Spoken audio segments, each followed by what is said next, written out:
Hello there, you're welcome to a brand new day. Now let me tell you a story. This woman was so concerned about her 4 girls. None of them were married. So she went to a man of God to ask for prayers. And when she got to the man of God, she went and said, since their stupid father left me, I've been the one taking care of them. The madman never turned back. And the pastor was already wondering, what kind of a woman is talking this way about the father of her children?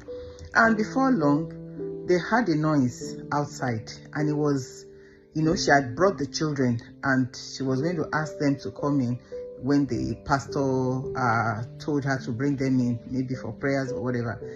And they just heard noise outside. It was the girls quarreling with the gate men out there and the driver. And look at how these girls were hurling insults at the gate men and the driver. It was so bad. And the pastor was really, it was embarrassing. So the pastor just told her, you know what, there's no need to pray. Don't bother. The woman was like, what is it? Pastor, please, it's generational problem, because I know he's the enemy. Even my mother, she had problem in her home. Me too. In fact, things have been tough. My grandmother, this one, she had problem. The pastor tried to make her realize that, see, this is not generational curse.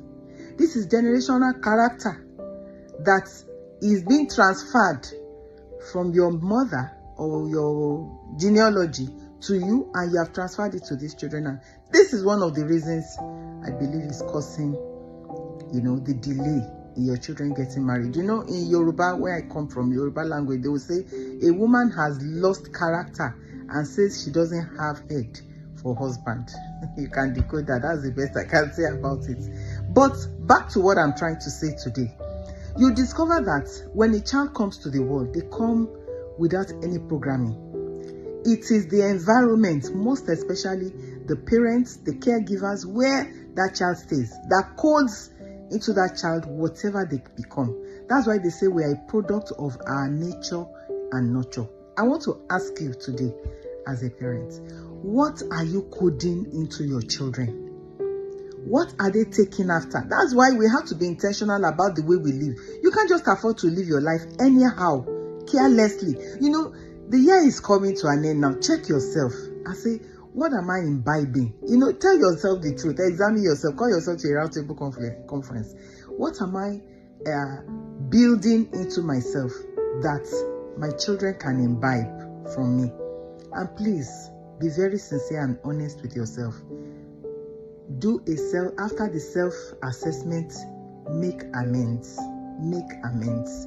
Because whatever is in you, you are likely going to pour it into your children.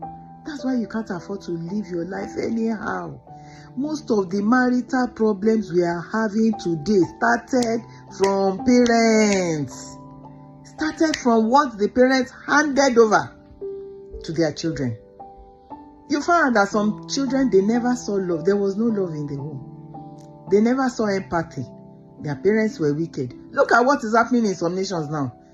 Their parents were so greedy, they embezzled and embezzled. When is the turn of the children? They will do the same thing. They don't have human feelings. And coincidentally, it's like they're handing over power, to their children. And then the grandchildren are waiting. And just imagine what will happen to such nations. No empathy for humanity. People are just there, greedy, selfish. They just want to amass and amass and amass.